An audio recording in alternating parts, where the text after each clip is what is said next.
The wind carried a sound like paper tearing, as if the world itself was fragile under the weight of winter. Snow had not yet claimed the earth in heavy blankets, but its warning lay everywhere. Thin, dry flurries dancing along the dirt road, patches of frost stitched into wagon ruts, the air sharp enough to sting the lungs. In that bleakness, two girls sat on the steps of an abandoned storehouse, their small bodies pressed together for warmth, breath rising in uneven clouds. Their dresses were thin, patched in places where the cloth had given out, and the hems were darkened with the damp of melted frost. Sarah, the elder by a handful of minutes, wrapped one arm around her sister, Emily, as if the gesture might keep both of them tethered to the earth. Emily's eyes, wide and glistening, searched the empty horizon with the stubborn hope of a child. Her voice came out cracked, as though the cold itself was breaking it. "Mama went to get food. She never came back." The words were spoken softly, yet they trembled in the air like church bells heard across miles of emptiness. The street around them was hushed, though a few townsfolk drifted by in wary glances. None lingered long. It was not cruelty so much as the hard economy of frontier life, every family already burdened, every heart already heavy. A pair of brothers leading a mule looked once at the sisters, then quickly away. A woman with her shawl pulled tight pressed her lips together, muttering under her breath as if pity was dangerous to speak aloud. The girls had not eaten since yesterday. Their bellies growled in the silence, and their bodies leaned closer together, shivering with each gust of wind. Sarah tried to hide her shaking, determined to be the steady one, though her small hand trembled as it brushed frost from Emily's sleeve.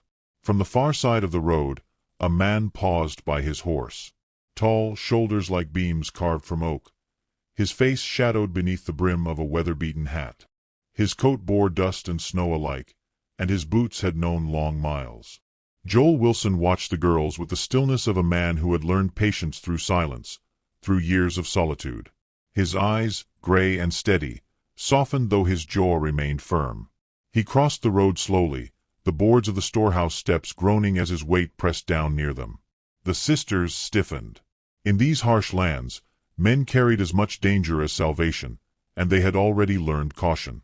Joel crouched, lowering his great frame so his eyes were near theirs. His voice was deep, yet quiet, like water moving under ice. "What are you doing here, little ones?" Sarah's lips pressed together. She hesitated, then whispered what her sister had said before. "Mama went to get food. She never came back." The words landed like a stone in Joel's chest. He had heard variations of that same story too many times, though never from mouths so small. Joel reached into his saddlebag and drew out a piece of bread wrapped in cloth. He broke it in half and held it out. The girls stared, hesitant, before hunger overcame fear. Emily took hers with a whisper of thanks, crumbs falling as she ate too quickly. Sarah ate more slowly, but her eyes never left Joel's face, as though measuring the man behind the gift. "Where do you live?" Joel asked after a moment. Sarah shook her head faintly. "We don't anymore." The words cut through the air with a blunt honesty that silenced further questions. Joel glanced down the street. Townsfolk had paused, some watching with faint disapproval. It was easier to believe Margaret Hale had run off, easier to turn the page on two children than to bear the burden of their story. Joel felt the weight of their stares, but he had never lived his life by the measure of whispers. He stood, extending a hand. "Come with me." It was not a request, not a command, but a simple truth spoken aloud. Sarah hesitated, then slid her small hand into his. Emily followed, still clutching the bread as if it were treasure. The walk to Joel's homestead carried them beyond the last clapboard houses of town, where the land spread open into a wide, pale silence. The sky stretched vast and indifferent, clouds like torn wool drifting low. Their small footprints trailed behind Joel's heavy ones, a fragile testimony in the frost. The cabin came into view, modest and solid, smoke curling from its chimney like a thread against the dusk. Joel pushed open the door and ushered them in. At once, warmth embraced them, the crackle of a fire in the stone hearth, the glow of lamplight across worn wooden floors, the scent of pine logs burning. The girls' eyes widened. Emily exhaled a shaky sigh, as though she had been holding her breath for days. Joel moved with quiet purpose, hanging his coat, setting water to boil. He found bowls, ladled stew, placed it before them without ceremony. The girls ate with a reverence that was painful to watch. Their hunger was sharp, but not wild. They paused often, as if half afraid the food might vanish. Joel leaned against the table, arms crossed, his gaze steady. "What is your mother's name?" "Margaret," Sarah answered, her voice steadier now that warmth wrapped around her. "Margaret Hale." The name pricked Joel's memory faintly. He remembered a woman who had passed through church gatherings with a quiet grace, her eyes downcast but her presence felt. He remembered her singing once, a voice too soft to carry far but enough to mark her as different. "When did you last see her?" he asked. 3 days, Sarah said. She promised she'd come back before dark. Emily lowered her spoon. "She wouldn't leave us. Mama wouldn't." Joel's jaw tightened. He wanted to speak comfort, but words often broke under their own weight. Instead, he laid another log on the fire, its glow filling the room, its crackle a language older than any spoken. Later, when the bowls were empty and their eyelids heavy, Joel brought quilts from the trunk at the foot of his bed. The girls lay down before the fire, curling into its warmth, hands clutching the fabric as though it were the last rope tying them to safety. Joel sat in the rocker near the hearth, hat in his lap, watching the flames shift. In the hush, he felt a memory stir, of another winter, another fire, and a woman whose breath faltered after hours of labor. His fiancée, gone with the child she had tried to bring into the world. Joel had built silence around himself since then, a cabin of solitude sturdier than the one of logs. Yet now, here were 2 girls pressing cracks into his silence simply by sleeping under his roof. A knock came at the door. Joel rose, opening it to find Reverend Cartwright standing in the snow, his lantern painting long shadows. "Heard you took in those girls," the Reverend said, tone half warning, half pleading. Joel inclined his head but said nothing. The Reverend's eyes softened. "Be careful, Joel. Some troubles aren't yours to shoulder." Then he turned and left, his figure swallowed by darkness. Joel shut the door, his hand lingering on the wood. He returned to the hearth, eyes drifting to the children, their faces eased by sleep, the firelight brushing their cheeks with warmth. He whispered then, more to himself than to them. "Their story don't add up. A woman like Margaret wouldn't vanish without a trace. Something's wrong." The flames cracked, sparks lifting like prayers. Joel's hand tightened on the arm of the chair. He had not spoken vows, had not declared promises. But in the marrow of his bones, a vow was forming. Outside, the wind gathered, rattling shutters, sweeping snow across the yard in restless spirals. Inside, the cabin stood against it, holding warmth, holding breath, holding the fragile trust of 2 children. Joel leaned back, eyes half closing, but his mind churned. He could almost hear Margaret's voice echoing faintly, a whisper threaded through the night, "Find me." And as the last log settled in the hearth, Joel knew with sharp clarity that he would. The morning broke pale and unforgiving. Frost glazed the earth like brittle glass, and the horizon bled thin streaks of rose as the sun pushed its reluctant way into the sky. Joel Wilson saddled his horse in silence, the leather creaking beneath his calloused hands. The sisters watched from the doorway of the cabin, their small figures wrapped in quilts, eyes wide with a mixture of hope and dread. Sarah tried to hold her chin high, imitating a courage she did not yet understand, while Emily clung to the quilt as though letting go might cause the world to unravel. Joel did not offer them promises. He only set his hat firm upon his brow and gave a single nod, as though the weight of his purpose required no words.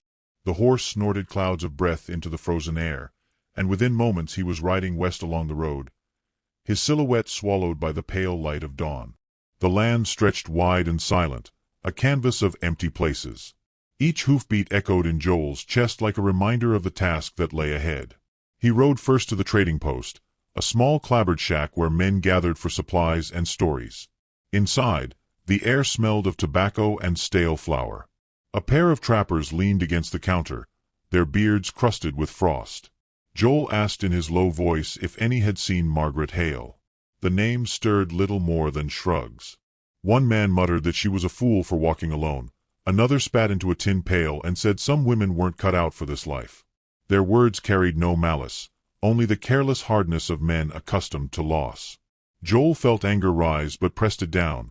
Anger would yield nothing here. By midday he rode further along the ridge, where the wind gnawed at the earth and coyotes sang their thin songs across the hills. He stopped at a trapper's cabin, knocked, and repeated the question. The old man who answered squinted and scratched his beard. Said he thought he saw a woman walking east 3 nights past, but maybe it had been only the shadow of a pine against snow. Memory blurred in these empty places, truth and imagination tangled like dry grass. Joel pressed onward. He thought of the sisters waiting by the window, their faces lit by firelight, whispering prayers to a silence that might not answer. He remembered the way Emily's small voice had cracked, "Mama wouldn't leave us," and something in him hardened like iron left in the forge too long. He would not let their faith rot under the weight of doubt. That night, Joel returned to the cabin. The girls rushed to him as soon as he entered, clutching his hands, eyes searching for news. He said little, only that no one had seen her yet. Their shoulders drooped, but Sarah nodded with solemn understanding, as though she had expected as much. Joel warmed stew over the fire, fed them, then sat long into the night staring at the flames, his own hunger for answers gnawing deeper than his belly's call. The days unfolded into a pattern of search and return. Joel rose before dawn, rode out across the frozen plains, questioned farmers, traders, even a passing group of soldiers who had stopped for water. Each man had a story, but no story carried certainty. Some swore Margaret had fled debts. Others hinted she might have run to a lover. Joel listened in silence, his eyes steady, but inside him burned the quiet conviction that these words were wrong. Margaret was not a woman who abandoned her own flesh. Each night, when he returned, the sisters grew closer to him. Sarah helped tend the fire, carefully stacking logs as she had seen him do. Emily brushed crumbs from the table with small, solemn movements. Their presence softened the silence of the cabin. Joel, who had lived so long with only the sound of his own breath, began to hear laughter return, faint and halting but real. One evening, while the wind howled fierce against the shutters, Sarah asked what he thought had happened to their mother. Joel studied the flames, searching for words that would not break under their own weight.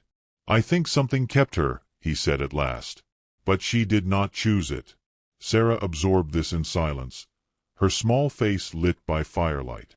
She nodded slowly, her eyes flickering with both grief and the faintest ember of hope. Joel lay awake long after the girls slept, his thoughts haunted by his own past. He saw again the face of his fiancée, pale against the pillow, her last breath vanishing like smoke. He had buried his heart with her, convinced there was no more to be given. Yet now, in the fragile trust of 2 abandoned girls, something long dormant stirred. He had not asked for it, had not wanted it, but it grew all the same, a seed cracking through stone. On the 7th day of searching, Joel met a wagon driver on the ridge road. The man leaned against his wheel, pipe smoke curling in the sharp air. Joel asked his question once more, steady and quiet. This time, the man hesitated. Said he saw a woman taken off the roadside near dusk. 2 men had been with her, rough-looking drifters, driving her west toward the foothills. The words settled like lead in Joel's chest. At last, a shape to the shadows. He returned to the cabin late, the horse weary, snow clinging to his coat. The sisters ran to him, clutching his hands as always. Joel knelt, resting his broad palms on their small shoulders. He looked into their eyes, but he did not tell them what he had learned. Not yet. They were too young to carry the weight of men's cruelties. He only whispered, "I'll find her." The words were not a promise made lightly, but a vow carved deep as stone. The following days brought more whispers from town. Sheriff Warren, a man with lines of weariness cut deep into his face, told Joel to let it lie. Women left. That was the way of things. Joel's jaw tightened, but he said nothing. Reverend Cartwright counseled caution, warning that some truths were better left buried. Joel inclined his head, yet in his heart the decision had already been made. The girls continued to watch the window each evening. Joel saw the way their eyes brightened when he returned, the way they clutched his hands, the way they leaned into his silence as if it were a wall strong enough to keep them safe. He had not asked for such trust, but it had been given freely, and in that giving, His own solitude began to crack. One night, as snow fell heavy and the world outside seemed to dissolve into white, Joel stood at the window. Margaret's name burned in his thoughts. He pictured her walking the road, hands empty, shoulders bent under hunger, yet still carrying the weight of two children's hopes. He imagined her voice, low and steady, urging them to be brave. Something in that imagining struck him like a brand. He turned from the window, his eyes falling upon the sisters asleep before the hearth. Emily's small hand clutched Sarah's sleeve, and Sarah's brow furrowed even in sleep, as though guarding her sister even in dreams. Joel's chest ached with something deeper than sorrow. The truth was plain now. He could not carry this search half-heartedly.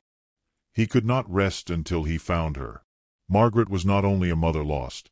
She was the center of these children's world, and now, in some wordless way, the axis of his own. The fire hissed as a log broke, sending sparks spiraling upward.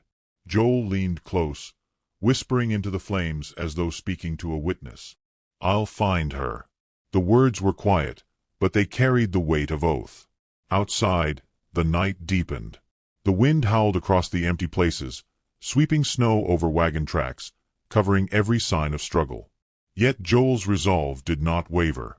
He would ride again at first light, ride until he found the trail, ride until the silence gave up its secret. For the first time in years, he felt the fire inside him burning not only for himself, but for others, for Sarah and Emily, for Margaret somewhere in the cold. It was no longer the echo of old grief, but the living heat of a purpose born anew. And as the firelight flickered across the girls' sleeping faces, Joel felt the shape of his solitude change. No longer a cabin of silence, but the beginnings of a home. He closed his eyes, hearing in the wind the faintest echo, as though the night itself whispered back, "Find me." Joel's hand tightened into a fist. He would. The storm came rolling in as if the earth itself had chosen to grieve. Wind tore across the plains, rattling branches and lifting sheets of snow into the air like shrouds. Joel Wilson leaned low in the saddle, his horse laboring against the gale, eyes narrowed against the sting of ice. The trail he followed was faint, nearly erased by drifting flakes, but he clung to it with the patience of a man who had lived his life counting small signs. Hoofprints along creek beds, bent grass whispering of passage, a scrap of cloth snagged on a thorn. Each clue stitched together a direction, leading him deeper into the foothills where the land broke into gullies and shadowed trees. The girls had begged him not to go that morning, their voices rising with fear as the storm thickened, but Joel could not stay. He had weighed the risks and found them lighter than the thought of Margaret Hale vanishing forever. He remembered Emily's trembling voice. "Mama wouldn't leave us." Those words bound him as surely as any rope. Dusk pressed early against the land, gray light smothered by snow clouds. Joel's horse snorted uneasily as they came upon a hollow where an old barn sagged, half collapsed, timbers leaning like weary bones. Smoke curled faintly from a crack in the roof, a thread of proof that something lived inside. Joel dismounted, his boots sinking into the snow with a muffled crunch.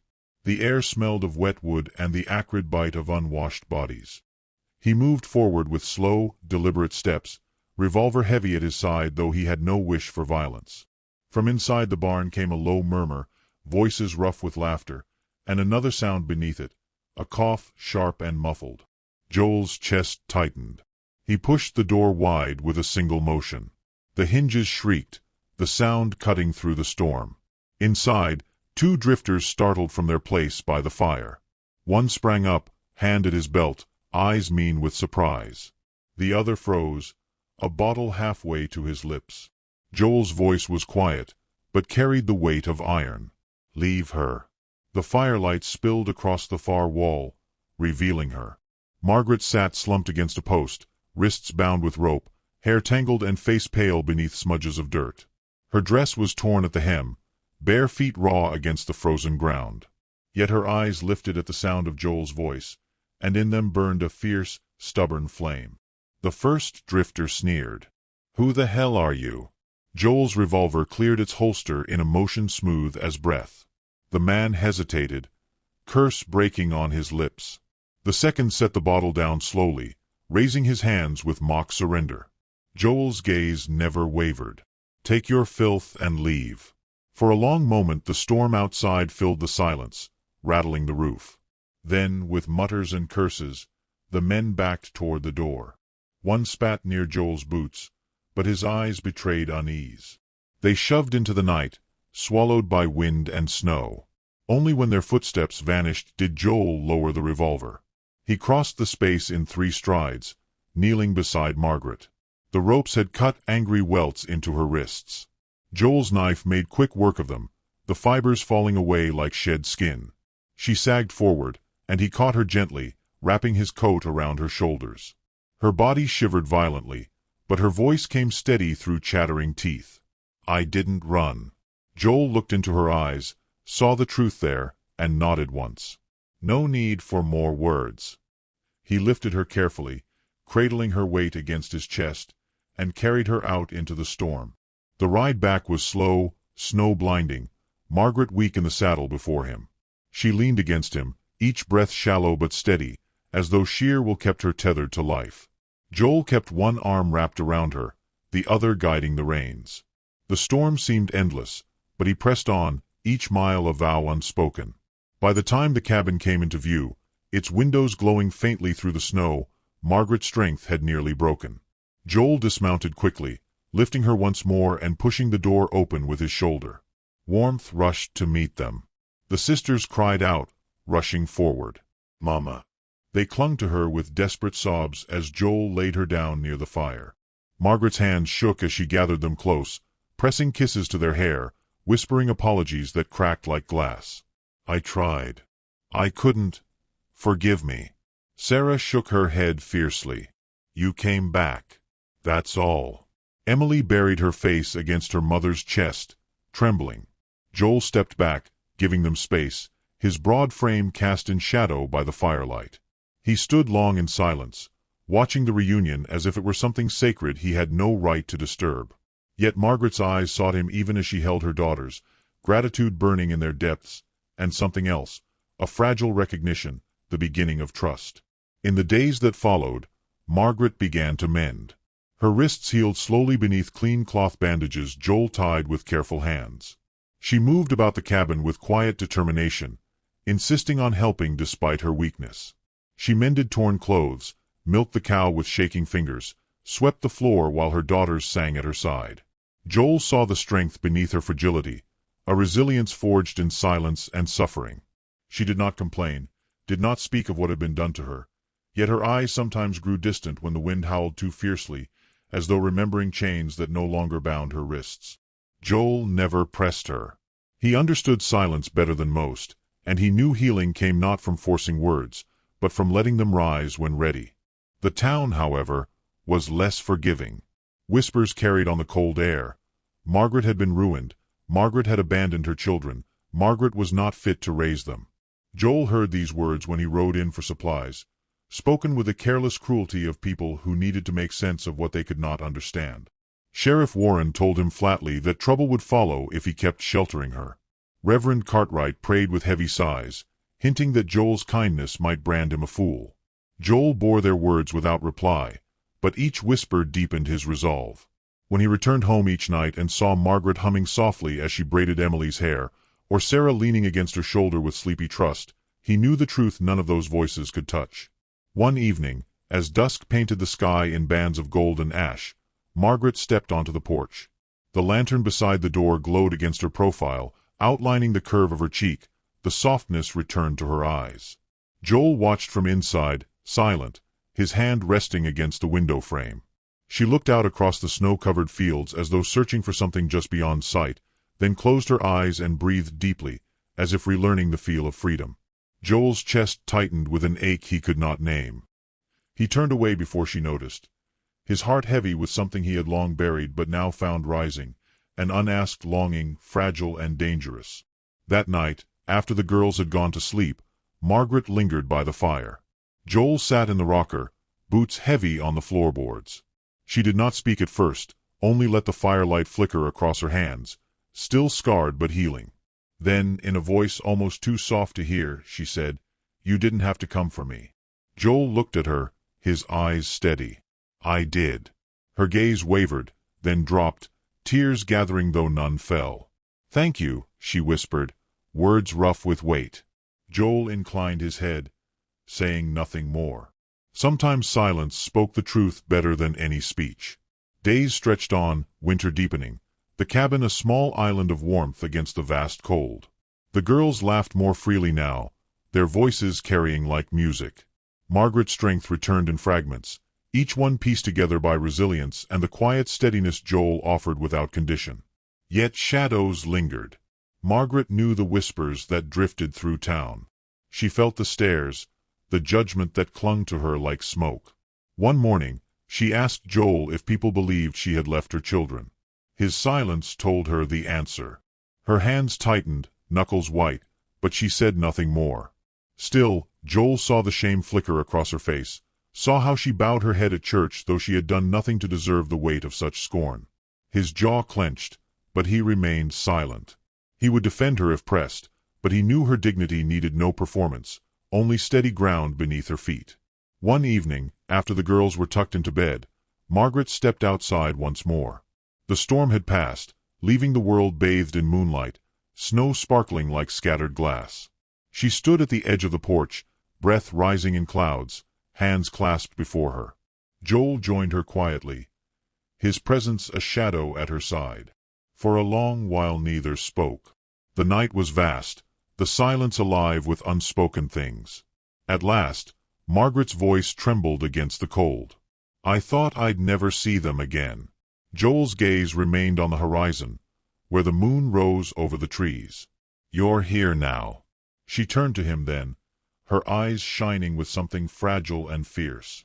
Her lips parted as if to speak further, but she stopped, words caught by fear or caution. Joel met her gaze steadily, the moment hanging between them, charged with possibility. The sound of footsteps broke it. Small feet padding across the floorboards inside, followed by Sarah's voice calling softly for her mother. Margaret turned quickly, her breath shuddering, and slipped back inside. Joel remained where he stood, the cold pressing against him, his heart restless with what had almost been spoken. The moon shone bright upon the snow, casting long shadows.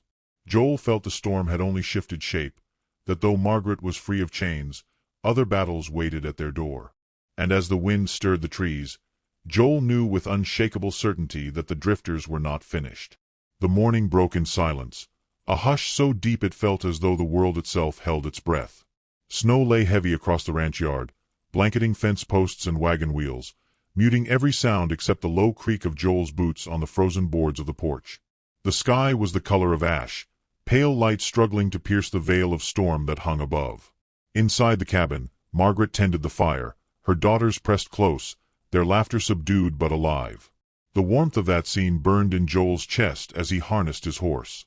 Trouble had been crawling nearer with each day, and he felt it now as surely as one feels a storm before it breaks. It was mid-morning when the riders appeared. 3 figures first, then 5, then 7, their horses dark against the snow. The same drifters Joel had faced before, returned with reinforcements. They came slow, deliberate, confidence hanging about them like smoke. Joel stepped from the porch, the cold biting sharp at his face, his revolver heavy at his side but still holstered. Margaret's voice reached him faintly from within, low, urgent, but he did not turn. His body was steady, rooted like an old oak. The leader dismounted, snow crunching beneath his boots. His grin showed cracked teeth, his eyes mean as rust. "You've got something that belongs to us," he called, his voice carrying in the still air. "Hand her over." Joel's reply was measured, the words carrying more weight for their simplicity. "This woman's under my roof. That makes her mine to protect." The men chuckled darkly, the sound coarse against the quiet morning. One spat into the snow, another adjusted his rifle strap. The leader's grin faltered just enough to reveal unease, but pride steeled his posture. "You'll bleed for her, rancher. Ain't worth it." Joel's eyes flicked to the horizon, to the cabin window where Margaret's pale face appeared for an instant, framed by lamplight, before she pulled back. His jaw tightened. "Worth more than the lot of you." For a moment the standoff breathed like a living thing, each man waiting for the other to falter. Then steel glinted as one of the drifters reached for his gun. Joel moved faster, revolver clearing leather with a crack like thunder. The first shot split the air, echoing against the barn and hills. Snow erupted around hooves as horses reared, men shouting. Chaos bloomed in the yard. Joel fired again, his body a steady pivot, years of practice carved into his muscles.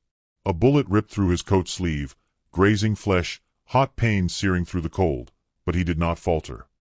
He saw only the space before him, the faces of the men who would steal the fragile peace he had built. The drifters returned fire, shots cracking, smoke mingling with breath in the frozen air. Splinters flew from the fence rail. Joel moved with grim precision, dropping one man, then another, each motion fueled not by rage but by the quiet, unbreakable oath that had taken root in his chest. A sudden scream rose from within the cabin, Emily's voice. Joel's heart clenched, but he knew turning would cost them all. He held his ground, driving the attackers back with each shot, until at last only the leader remained, crouched behind a fallen log, eyes wide with the recognition of failure. Sheriff Warren's voice cut through the chaos, sharp and commanding. Enough. Riders appeared at the edge of the yard, town men drawn by the sound of gunfire. The sheriff dismounted, his rifle steady. The drifters froze, the fight draining from them like blood from a wound.